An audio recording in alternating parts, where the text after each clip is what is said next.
نم نمی شب‌های به پایان او، گریه ها از دیدگانی جان او، تا غم و اندوه امت کم شود، کم نمی شد اشک سرگردان او، کم نمی شد اشک سرگردان او. هر نفس از حق عفافم خواسته، صبحها با فکر من برخاسته،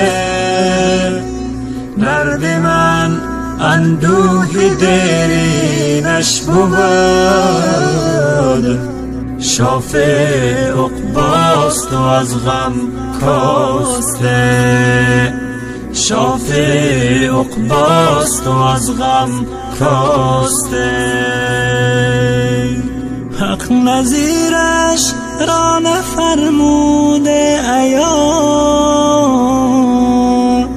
از زمینی خسته تا هفت آسمان، زیسته در گوشه شهر زیخاک،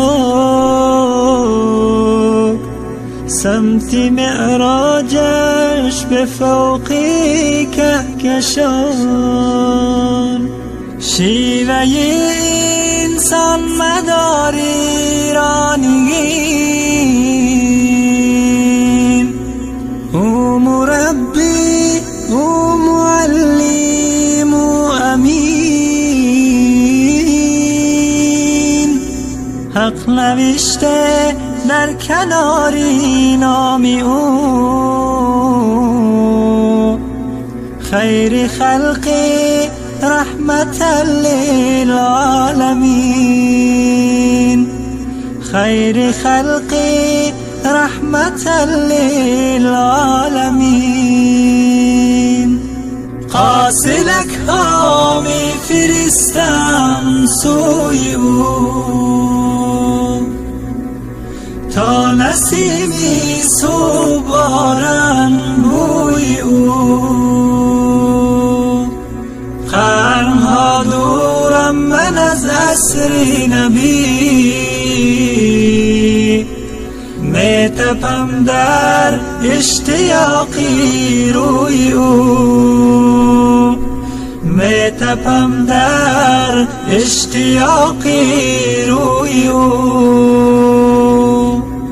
لا بلای خلقت ارض و سما،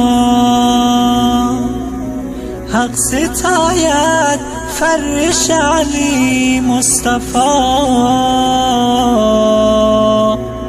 میرسد روزه که با هم میشویم، دار دنیا نیست کلی ماجرا، دار دنیا نیست کلی ماجرا.